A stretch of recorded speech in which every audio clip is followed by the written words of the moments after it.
Welcome in. It is so great to have you here with us for this custom-tailored deep dive. Absolutely. Thrilled to get into this one. Yeah, because we have a really unique mission for this particular conversation today.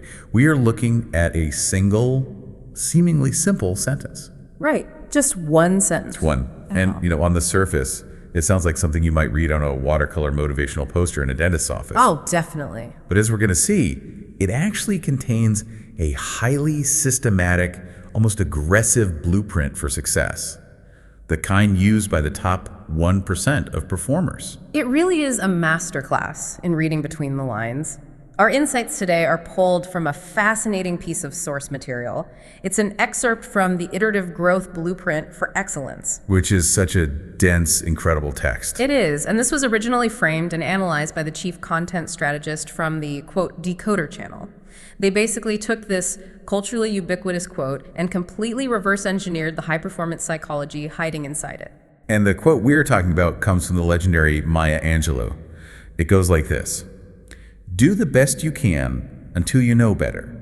Then, when you know better, do better." Which is beautiful. It is. Now, if you are like most people, you probably hear that and think, that's nice. Right, feels warm. Yeah, it feels like a comforting cliche. Yeah. It's the kind of thing you tell a stressed out coworker when a major project goes slightly sideways and they're, beating themselves up. Just do your best. Exactly.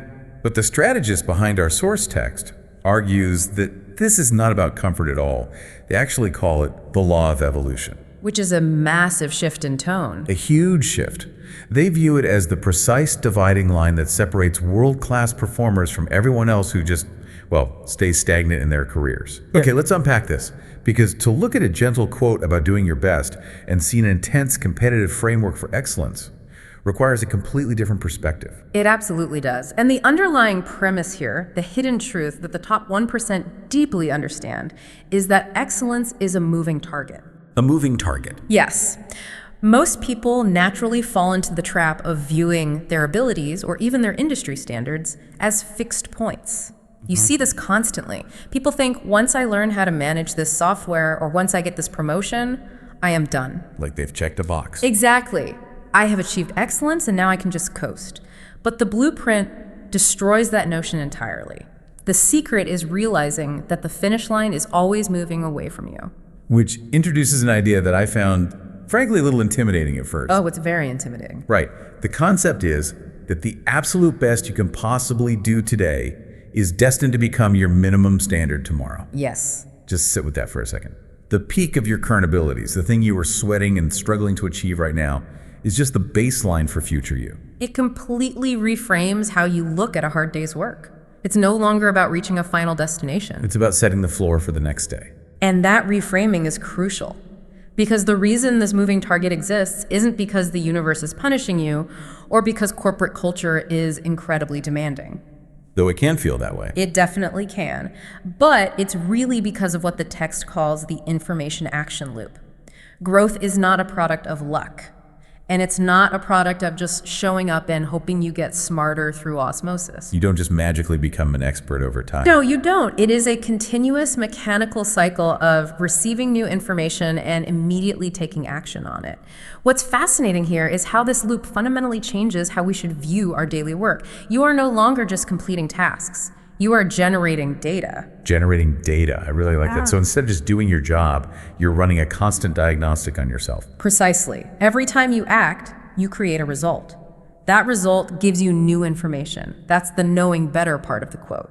That new information then dictates your next action, the doing better.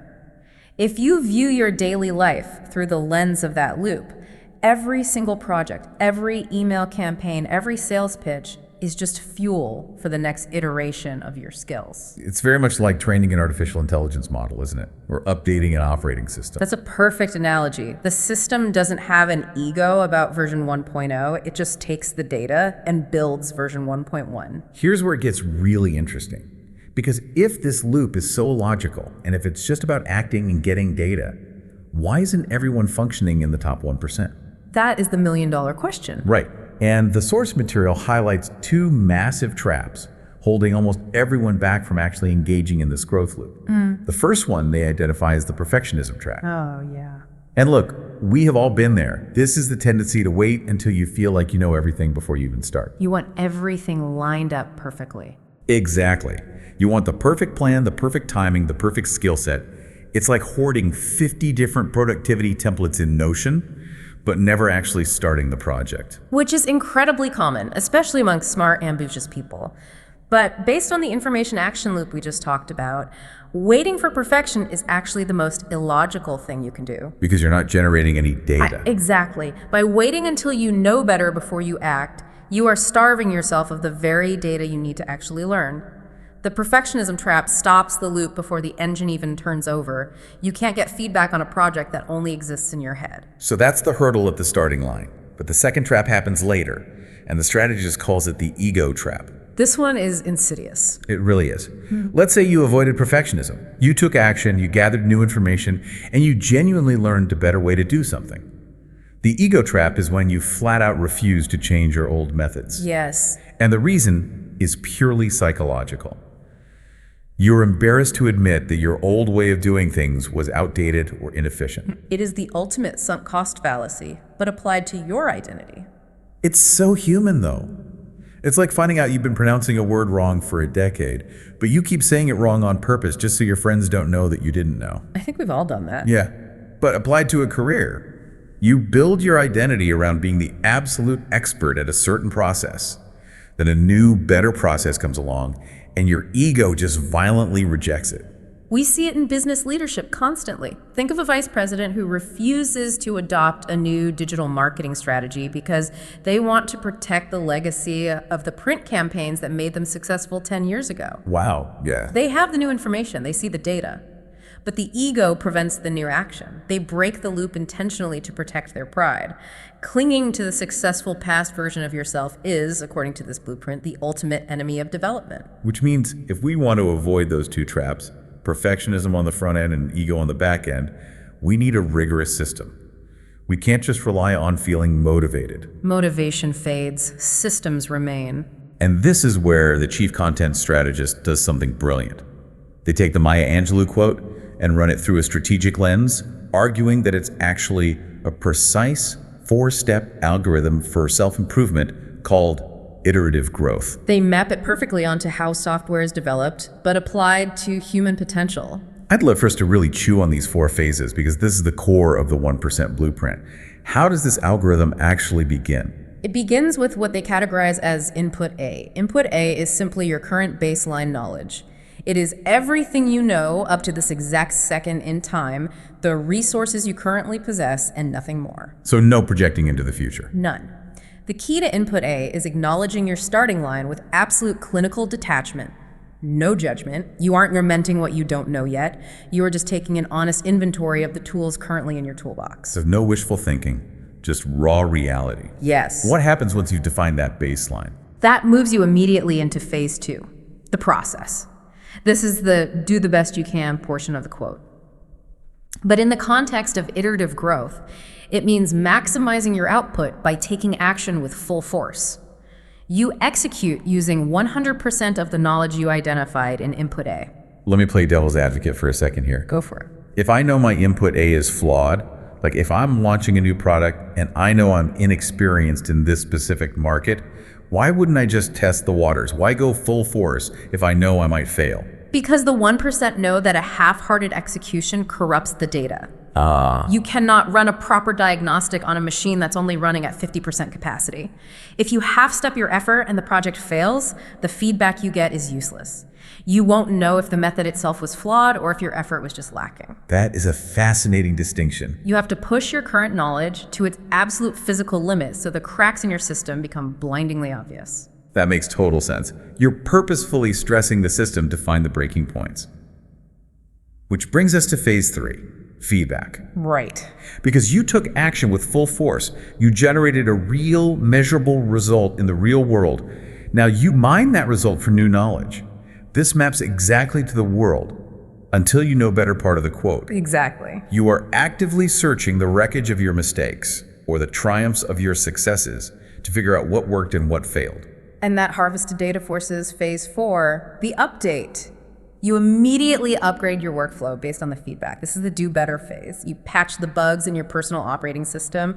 You install the new methodology. So the complete algorithm is input A, process, feedback, update. Yes, and then you loop right back to a newly elevated input A over and over again. It's relentless. Input A, process, feedback, update. If we connect this to the bigger picture, you can see how this algorithm functions as a continuous, unstoppable engine for personal evolution. Most importantly, it completely removes the emotion from failure. Because it's just data. Exactly. A mistake is no longer a devastating blow to your ego. It is simply the feedback phase of the algorithm working exactly as intended. Without the mistake, there is no new data. And without new data, there is no update. The algorithm demands that you process the reality of your current limits in order to break through them. It requires it. But wait, if you're constantly updating the software and constantly analyzing your flaws, doesn't that eventually create a sort of professional identity crisis? Because the source text uses a really heavy phrase to describe this transition. They call it intellectual responsibility. It is a powerful, very demanding phrase. The core of intellectual responsibility is that when you acquire new knowledge, when you get that feedback and realize there is a better, faster, or smarter way to do something, you do not just have an option to change your approach. You have a strict ethical duty to yourself to abandon your old habits. A duty, not a suggestion. A duty. It means ignorance is no longer an excuse once the new information is in your hands. And the language the text uses to describe this duty is striking.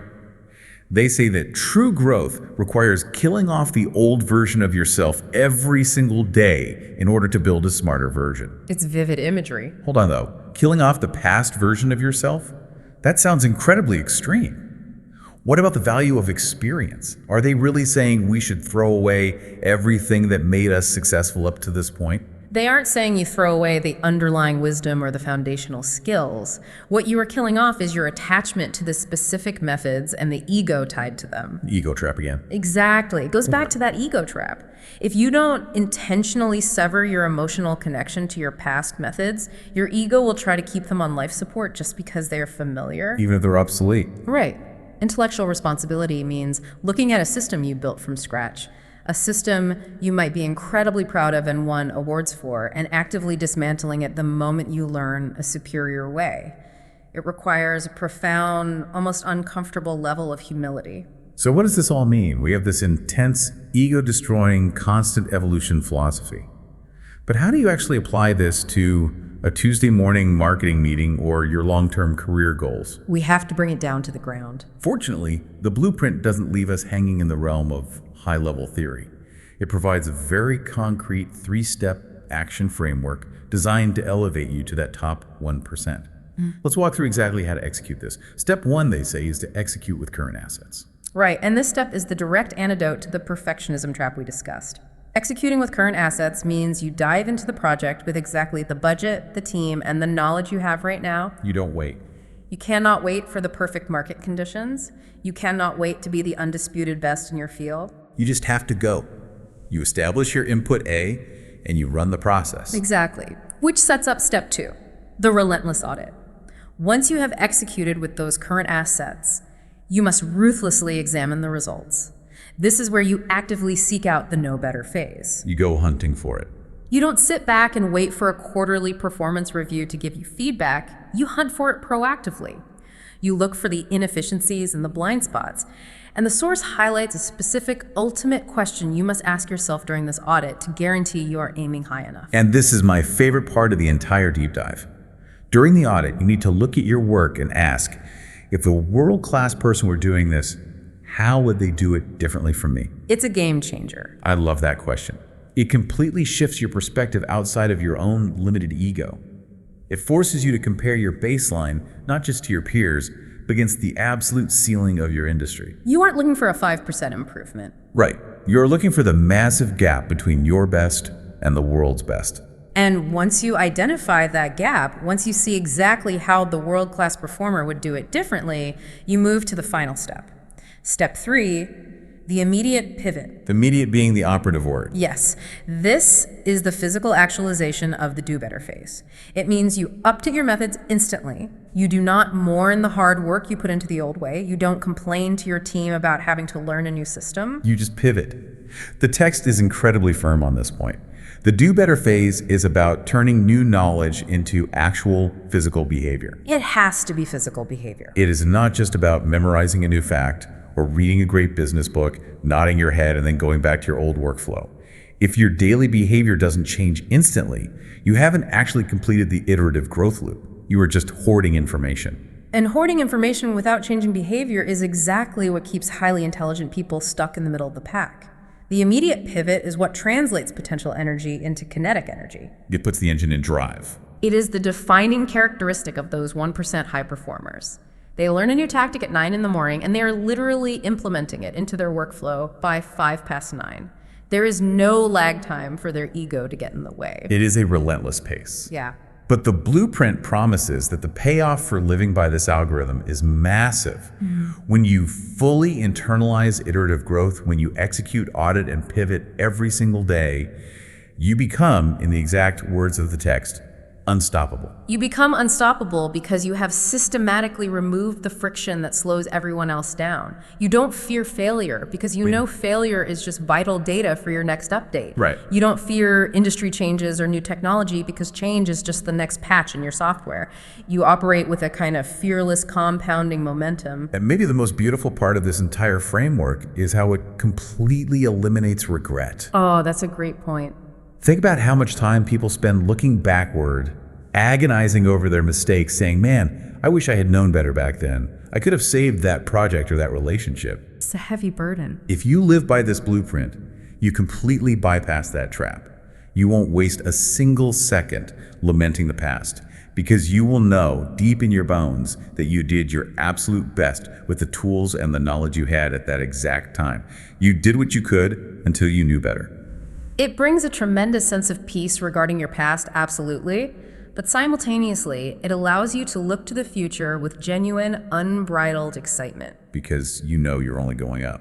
You aren't anxious about tomorrow's challenges because you know that tomorrow's version of you will always be smarter, more adaptable, and more capable than today's version. You are perpetually on the path to the ultimate version of yourself. It really is. It transformed life from a high-stakes test you are terrified of failing into a laboratory where you were just constantly experimenting and upgrading. That's a beautiful way to put it, a laboratory. This raises an important question, though, when you really consider the sheer velocity of this kind of continuous growth. We've talked about the mechanics of the loop, the traps to avoid, the software analogy, and the ultimate payoff. But the philosophical core of this blueprint asks something very profound of us regarding who we actually are. It really makes you look at Maya Angelou's quote in a completely different light. It's not about comfort. It's about constant destruction and rebirth. Which brings up a fascinating question to leave you with as you go about your day. If this blueprint requires you to relentlessly audit yourself and literally kill off your past professional self every single day in order to upgrade, at what point does your identity stop being defined by what you know and start being defined entirely by your willingness to destroy what you know?